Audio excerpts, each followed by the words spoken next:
Olá, muito bom dia, o meu nome é Alexandre Martins e hoje em 1080 segundos tenho uma convidada surpresa. É ela, Alexandra Almeida. Desde já quero-te agradecer por aceitar este desafio. Eu é que agradeço. E para quem não te conhece, Alexandra, quem é Alexandra Almeida? Ora bem, a Alexandra Almeida é uma menina de 32 anos, formada em Psicologia Clínica. Formei-me em Coimbra, acabei o curso em 2008. Desde então tenho vindo a exercer a área, não de forma em full-time, em part-time, numa clínica em Lourosa, também dou num ATL em Cesar, e fora disso descobri uma paixão que é também trabalhar no infantário, aqui em São João, onde descobri a paixão de trabalhar com crianças que eu nem sabia que a tinha, basicamente. Esse tipo de trabalho que tu fazes com crianças, qual é, mais especificamente? Eu entrei no infantário a trabalhar como auxiliar para fazer uma substituição e agora estou mais na parte administrativa, mas tenho muito contacto com as crianças e descobri que adoro. Acabas por utilizar ferramentas tuas da psicologia. Sim. E acho que eles também acabam por nos ensinar muito também, porque acho que aprendemos muito com eles, com a simplicidade deles, com a forma deles lidarem entre eles. Também nós adultos acho que temos muito a aprender com eles. Perdoar é uma coisa que eles fazem com uma perfeição que nós não conseguimos fazer. O brincar, o não pensar, se calhar, no futuro, é viver aquele momento e eles estão um pouco marimbando o que é que vai acontecer daqui para amanhã e aproveitam mesmo o momento e acho que isso é bonito, ver a simplicidade e pronto, apaixonei-me por isso. Onde é que nasce a tua paixão pela psicologia? Tens uma noção disso? Tenho, foi no 12º ano, curiosamente a minha ideia era ir para Línguas, seguir o percurso da minha irmã que estava a estudar em Coimbra. E no 12º ano houve uma reviravolta a meio do ano e decidi, não, vou para a Psicologia. Queria muito perceber as pessoas. Acho que desde pequenina as pessoas procuravam para desabafar, para procurar conselhos e às vezes eu não conseguia perceber ou porque aquela pessoa pensava daquela maneira ou porque é que eu não a conseguia ajudar. E acho que também o querer-me perceber a mim também fez com que fosse para esse curso. Que eu, também sou apaixonada e também gosto imenso. Acho que me permitiu ver a vida de outra forma e ver as pessoas também de outra forma, perceber a diferença. Às vezes não é tanto perdoá-la, porque obviamente eu não deixo de ser uma pessoa, porque acho que há muita ideia de que os psicólogos sabem lidar com tudo, são super-heróis, devem perceber toda a gente e entender toda a gente e às vezes eu falo por mim, falo por colegas meus também da área, nós sentimos um bocado isso, acho que nem sempre também conseguimos lidar com as nossas coisas, uma coisa é ajudar o outro, perceber o outro, outra coisa é connosco e não deixamos de ser humanos e de ter as nossas emoções, os nossos sentimentos, mas obviamente ter o curso dá-nos uma bagagem para perceber melhor. Pronto. Como é que foi essa tua experiência no teu curso em Coimbra? Olha, o primeiro ano foi um bocadinho complicado, porque éramos 150, calhei no grupo na praxe com pessoas que inicialmente não me identificava muito e pela primeira vez sair de casa era muito a filhinha dos papás, me apanhar assim num sítio que eu não conhecia ninguém, pronto, foi assim um misto de emoções, mas depois, pronto, foi a loucura, Coimbra é Coimbra, aproveitei o que tinha a aproveitar e acho que ficam mesmo amigos para a vida, boas recordações e pronto, Coimbra deixa sempre mais saudades na hora da despedida, como se costuma dizer, mas são fases, são etapas da vida. O curso em si era o que tu esperavas? Era algo superior ao que tu esperavas? Ou ficou aquém das expectativas? Não, foi mesmo aquilo que eu esperava e aliás acho que até superou, principalmente no 4º ano, quando tive que escolher a especialização e escolhi a clínica, que é para mim o maior desafio. Tive professores fantásticos que acho que uma pessoa idealiza sempre, olha, um dia quero ser assim, quero ser aquele psicólogo, aquela psicóloga e inspiraram-me mesmo muito e, portanto, estou extremamente satisfeito com o curso. O porquê da psicologia clínica? o querer ajudar, sobretudo, porque acho que não há nada de mais desesperante para as pessoas verem alguém a sofrer à volta, um familiar, ou de depressão, ou de outro tipo de perturbação. Agora, hoje em dia, ouve-se mais falar de depressões, de ataques de pânico, ansiedades, e eu acho que o querer ajudar, o querer estar ali à beira da pessoa e mostrar-lhe que as coisas podem se inverter. Eu própria, no meu terceiro ano de faculdade, tive ataques de pânico e obviamente na altura para mim foi muito estranho. Para já porque eu estava a estudar psicologia e que raio de psicóloga iria ser eu se já tinha tido ataques de pânico. Mas depois tive um professor que me fez ver as coisas de outra maneira e que me disse: Alexandre, isto é a maior experiência de vida que tu possas vir a ter para um dia ajudar alguém que te vai procurar, porque tu próprio vivenciaste. E ele tinha toda a razão. Hoje em dia é muito mais fácil eu chegar perto dos meus pacientes e ajudá-los, porque eles identificam-se muito mais, eu sei perfeitamente aquilo que eles sentem, portanto, e eles perceberem que afinal não sou frágil, ou porque há muito esse preconceito, se me está a acontecer isso é porque eu sou frágil, ou porque eu sou menos que os outros, sou inferior, devia saber ser mais forte, e eles perceberem que afinal pode tocar até uma psicóloga inclusive, acho que isso os ajuda muito, e já tive muitos pacientes que me disseram que os ajudou nesse sentido, a ultrapassar as coisas e... Até porque passar pela experiência muitas vezes liga-nos mais facilmente às pessoas. Completamente. Acho que um psicólogo tem que ter muita capacidade para empatizar com o outro, pôr-se no lugar do outro, e porque senão não há hipótese de ajudar o outro. E nisso eu consigo muito por causa disso, porque eu recordo-me das minhas vivências, daquilo que eu passei, do medo, do terror, porque uma coisa é estudar isso, outra coisa é sentir na pele. Por muito que eu te possa tentar explicar o que é um ataque de pânico, até o sentir, tu nunca vais perceber o porquê da pessoa ficar aterrorizada, achar que vai morrer. Só quando tu o sentires é que tu vais perceber. E, portanto, explicar-lhes isso, mostrar-lhes que eu próprio superei, acho que também é uma esperança para muita gente que me procura, não é? E perceberem que somos todos iguais, no fundo todos diferentes, mas todos iguais. Ao fim destes anos todos, como é que é lidar com pessoas? Às vezes é difícil, até eu tenho as minhas dificuldades. Sabes que acho que há pessoas, nós vivemos em patamares de consciência diferente, isto é, depende, eu falo disso em termos de evolução, há pessoas mais maduras, há outras mais imaturas e às vezes tens choques e tens conflitos com as pessoas por causa disso, porque se calhar tu estás num patamar em que as outras pessoas não estão, e eu costumo usar uma metáfora para explicar um bocadinho, é como se tu vivesses num prédio, tu estás no 12º andar, a outra pessoa está no segundo andar. A realidade que ela vê pela janela é completamente diferente da realidade que tu vês. E ela acha que tem razão e ela diz-te: eu vejo isto. Tu estás lá em cima e tu dizes: não, eu vejo aquilo. Ambos estão certos, mas estão em graus diferentes. E às vezes os conflitos surgem daí. Pronto, cada um está na sua razão, mas estão separados por uma consciência diferente que depois cria às vezes conflitos, problemas, dificuldades. Ainda vou também eu, como psicólogo, tentando gerir certas coisas que não é fácil, mas pronto. No teu trabalho muitas vezes tens que descer ao segundo andar para manter ao nível, perceber Sim. a pessoa e muitas ajudá-la a vezes subir de graus. Exatamente, era isso que eu ia dizer, a maior parte das vezes sim, e às vezes dou por mim a ter pessoas à minha frente que também me ajudem a subir, por mais incrível que pareça. Acho que se aprende muito e quando se tem a humildade para isso. Eu acompanho um paciente já há 8 anos, inicialmente rotulado ou diagnosticado com esquizofrenia, quando comecei a acompanhar.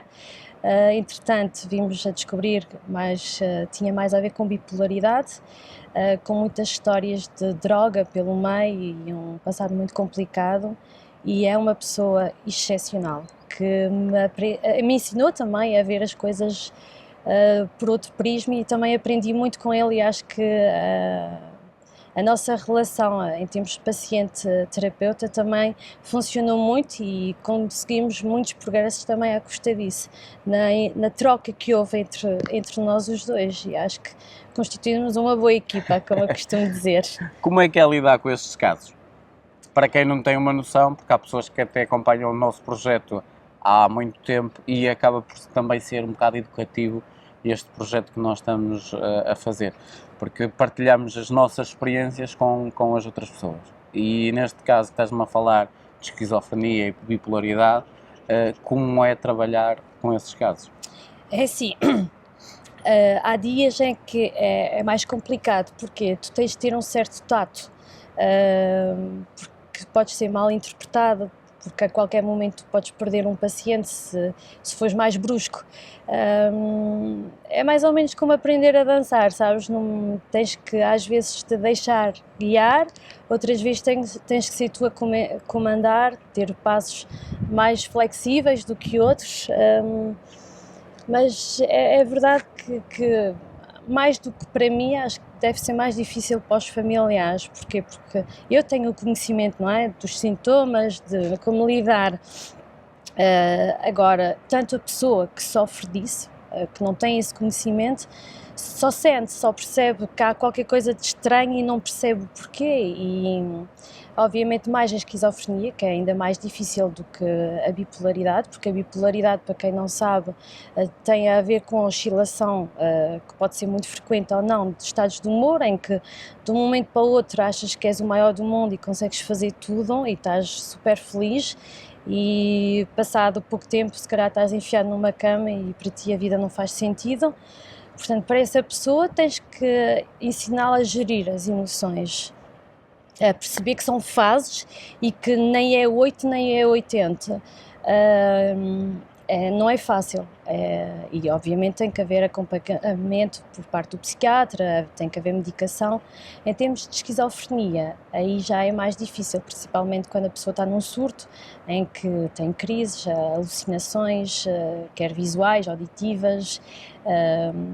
É muito complicado porque a própria pessoa sente que está numa realidade e tudo é uma ameaça. Portanto, não é fácil, e isso também às vezes faz com que as pessoas, tu podes olhar para uma pessoa e dizer assim, epá, essa pessoa não me parece muito normal, há aí qualquer coisa que não... Pronto, e às vezes tem a ver com isso, não é? É interessante porque na tua conversa tu falas que este caso específico com quem trabalhas há 8 anos te ensinou muita coisa. Podes partilhar algumas das coisas que ele te ensinou? A forma vanguardista como ele vê a vida, sabes? Ele está numa realidade, às vezes eu olho para ele e acho que ele está num patamar diferente, em que ele vê as coisas de forma completamente diferente, as relações, a forma de amarmos, de nos entregarmos às pessoas, pequenas conversas que fomos tendo. Agora não sei especificar ao certo, mas às vezes eu dava por mim a dar-lhe consultas e a encontrar respostas para os meus dilemas, sabes? O distanciamento, quando tu consegues, e muitas vezes nós fazemos isso, é uma estratégia e uma técnica na psicologia, para tu conseguires encontrar a solução para os teus problemas, retiramos-te do foco, não é? E fazemos com que tu sejas uma pessoa de fora Observador. a ver. Observador, exatamente. E assim tu chegas mais facilmente lá. E com ele, muitas vezes, quando o tentava ajudar, dei por mim a ajudar-me a mim própria. Portanto, acho que foi por isso que também ele foi tão especial para mim, porque foi o meu primeiro paciente que eu acompanhei, mal acabei o curso, e confesso que foi um grande desafio, porque inicialmente, a primeira vez que ele me apareceu na consulta, ele ficou meia hora, assustadíssimo, e pediu para acabar a consulta, e eu pensei, bem, eu sou péssima nisto, não vou conseguir, achei estranho, não era normal alguém me pedir para acabar a consulta e ir embora. E pensei, bem, perdi este paciente, nunca mais o vou ter, e vieram as dúvidas todas, mas será que eu tenho capacidade nisto ou não? Mas a verdade é que aos poucos e poucos fui eu conquistando, e ele agora fica imenso tempo nas consultas, é ele que até puxa, ele foi-se abrindo, sabes, eu fui conquistando, e isso também para mim foi bonito, porque uma pessoa que era extremamente defensiva, que se fechava no mundo, aos poucos e poucos permitiu-me entrar no mundo dele, e acho que isso também é bonito. Foste ganhando a confiança dele. Exatamente. E ele próprio hoje diz que sente um porto seguro aqui, e é bom ouvir isso também. Claro não é? que sim. Já algum dia te passou pela cabeça qual o sentido da vida? Eu acho que todos nós pensamos nisso. Para mim, acho que o sentido da vida é procurarmos, para mim, claro, crescermos mais, evoluirmos sempre mais como pessoas, e acho que resumiria ser feliz na nossa possibilidade, não é? E procurarmos estar rodeado das pessoas que realmente gostamos, mas se calhar só conseguimos isso quando nos aceitarmos a nós próprios. Acho que ainda estou nesse processo de procurar aceitar-me com as minhas fragilidades, as minhas competências e as minhas as qualidades, pronto, e aceitar-me num todo. Quais são as maiores qualidades que tu vês numa pessoa e quais são as coisas que tu não aceitas que te façam? São duas coisas completamente diferentes. A maior qualidade que eu posso ver numa pessoa é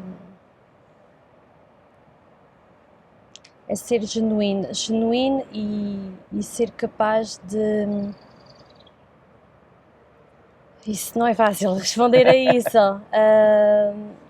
Ser capaz de mostrar o seu mundo, que acho que hoje em dia cada vez mais as pessoas têm essa dificuldade e é bonito se ver quando alguém se abre e te deixa entrar no mundo dela.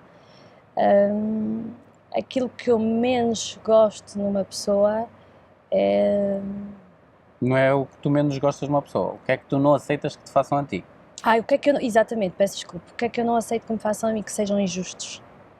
Detesto injustiças. Para o bem ou para o mal, hei de ser sempre defensora da justiça. A próxima questão tem a ver com separação. Qual foi o momento mais difícil que tu tiveste na tua vida que te fez crescer? O objetivo desta questão é muito simples. Não é um momento que eu estou agarrada, é um momento que eu tive que dar um passo atrás para dar 2 ou 3 à frente. E o que é que eu ganhei com isso de consciência? O mais difícil foi há uns anos atrás. Muito resumidamente, andava num projeto sobre disfunção erétil, andei pelo país todo a dar consultas sobre disfunção erétil e foi um projeto extremamente enriquecedor, mas muito desgastante, porque todos os dias tinha que estar em sítios diferentes, apanhar transportes públicos porque a empresa não pagava, só pagava as deslocações dessa forma, dormir em hotéis, comer muito mal, pronto, foi uma mistura de muita coisa, ganhei uma bactéria no estômago e comecei a partir daí a ficar muito doente. De tal maneira que dei por mim, uma vez em Lisboa, meia da noite, a ter que ir para o hospital para as urgências, com tonturas, palpitações, sentia que alguma coisa não estava bem. E na altura a médica disse-me, olha, a menina vai ter que tomar antidepressivos porque está a entrar em depressão. Eu disse, não, antidepressivos, não vou tomar nada disso, não quero, nunca gostei muito desse tipo de medicação, não vou tomar. E deixei-me andar e continuei, o stress foi aumentando, tanto que depois caí mesmo numa depressão e não foi uma depressão nada bonita, portanto eu digo que qualquer pessoa pode lá chegar. Valeu muito o apoio da minha família e das pessoas que me eram mais próximas, amigos, que eu vi nessas alturas quem realmente eram os meus amigos. E foi uma altura muito má em que dei por mim magríssima, também por causa da bactéria que eu tinha, não conseguia me segurar em pé, tinha logo tonturas e passei mais ou menos 3 meses num sofá, sem me conseguir levantar, sem não conseguir ouvir ninguém. E dava por mim a ter ciúmes, sabes, de olhar para as pessoas, de as ver simplesmente a caminhar e pensar, foi quem me dera poder fazer isso. E acho que foi o momento em que eu bati mais baixo e que eu percebi qual é o valor da vida, as pequenas coisas, a simplicidade das coisas, o caminhar, o dormir bem, o estar bem, o não sentires o teu coração a bater e teres dores. E foi uma altura em que, sim, bati no fundo, mas como eu costumo dizer, às vezes é preciso bater no fundo para ter força para vir ao de cima à superfície.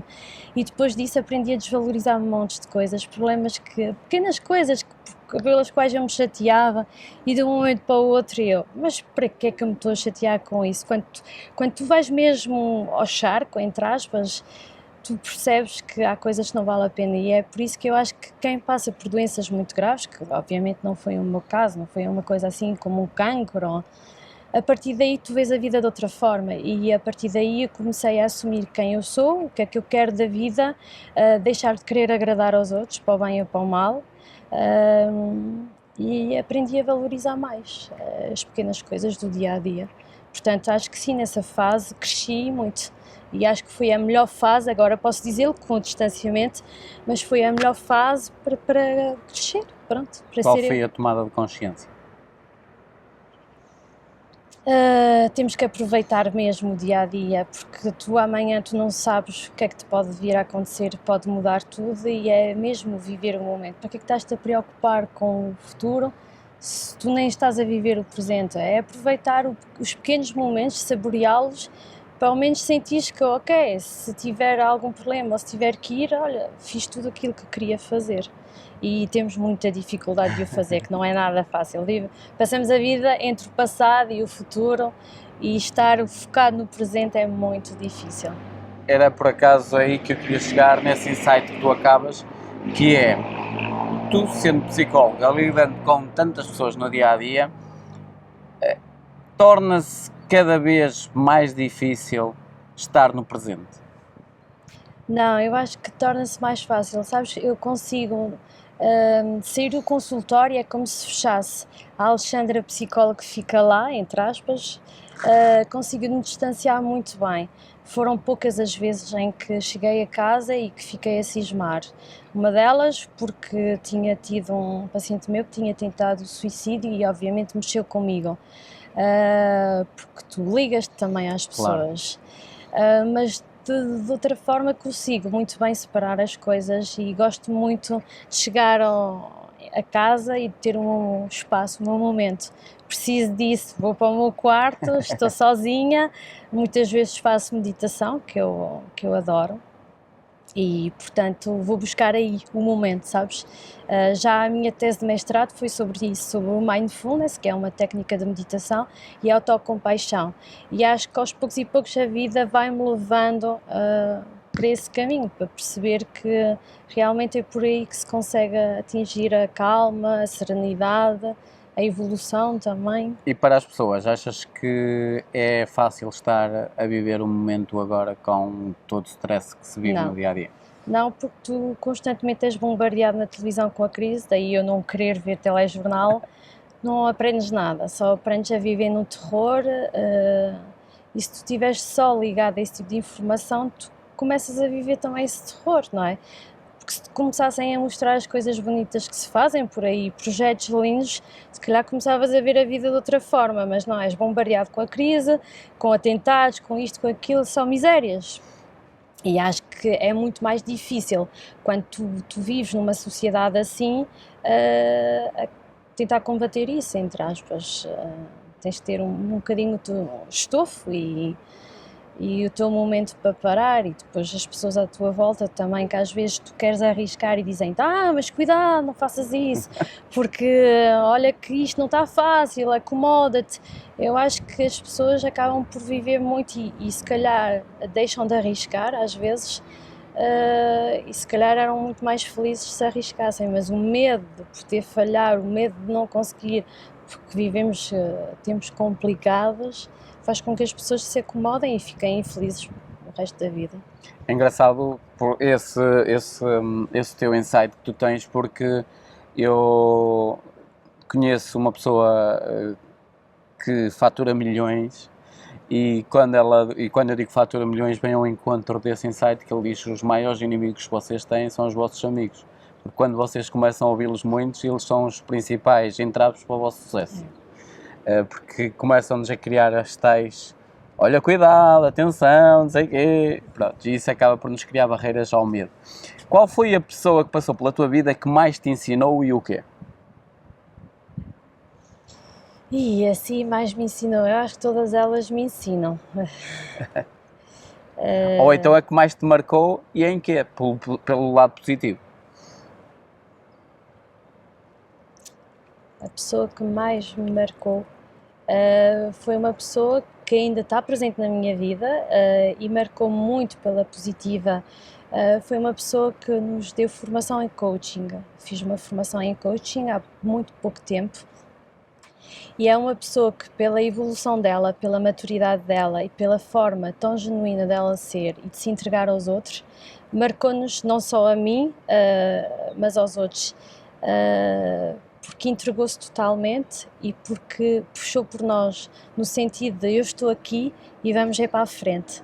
Completamente diferente, obviamente que eu tenho muitas pessoas, amigos, principalmente familiares, que são muito importantes para mim, mas aquela foi especial no sentido de estar ali e de reforçar pela positiva, não tenham medo e força para a frente, estou aqui, e faz-nos acreditar que é possível mudar, irmos à luta por aquilo que queremos e que nada é impossível.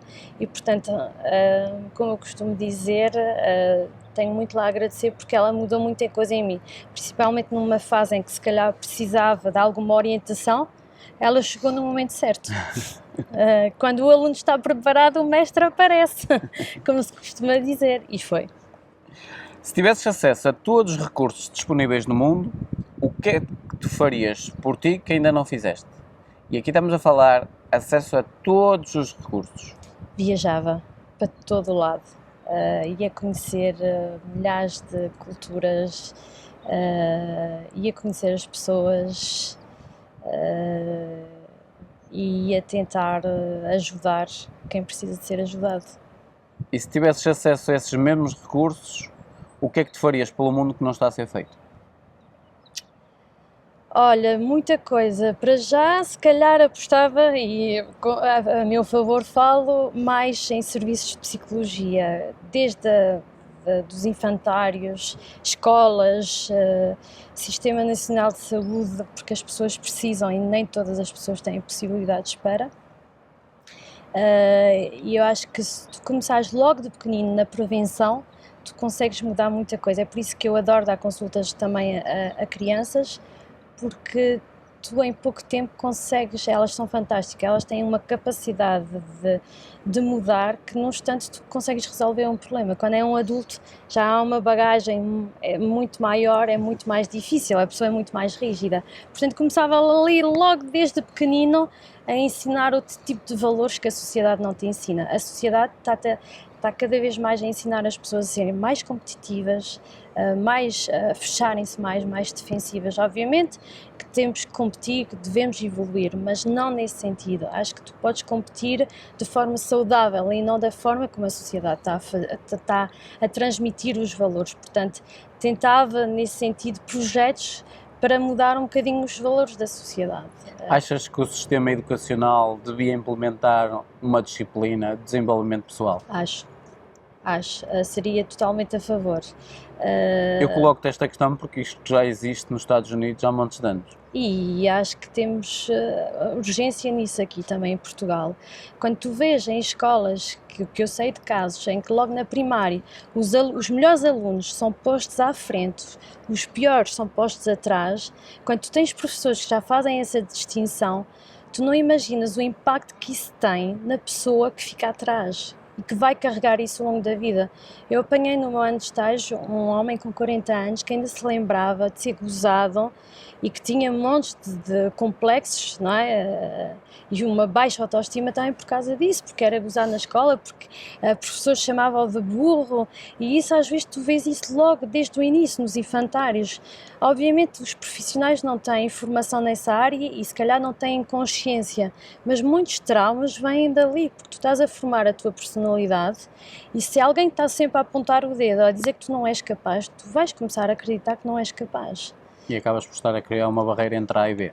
Exatamente, portanto eu acho que seria fundamental isso, porque não yoga, porque não meditação ou relaxamentos nas escolas, apostar mais assim nesse tipo de disciplinas e não tanto em coisas que às vezes aprendes e que não te vão servir a nada para o resto da vida.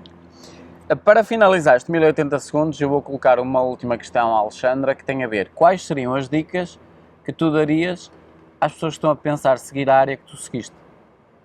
Ou seja, pessoas que neste momento estão com os seus 18, 19 anos e estão prestes a pensar em dar o pulo e a pensar se calhar para a área que tu seguiste, quais seriam as dicas que tu darias?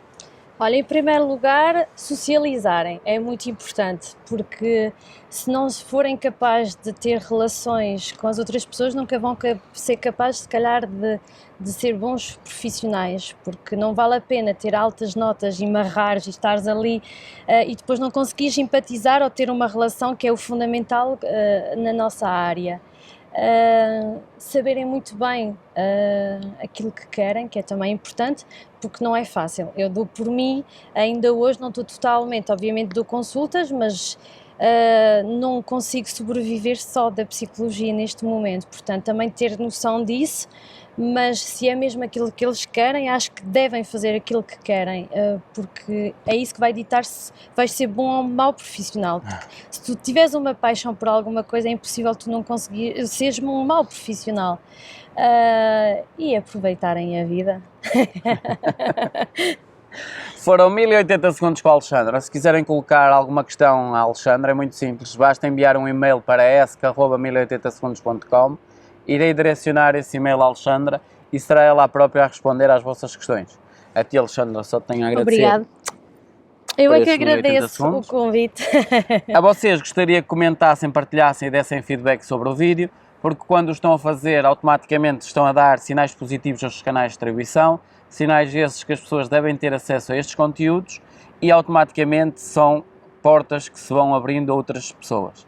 A maneira mais fácil, talvez, de chegar este vídeo à sua caixa de correio é ir a www.1080segundos.com, subscrever a nossa newsletter e receberá este vídeo e os próximos que iremos gravar com novos convidados.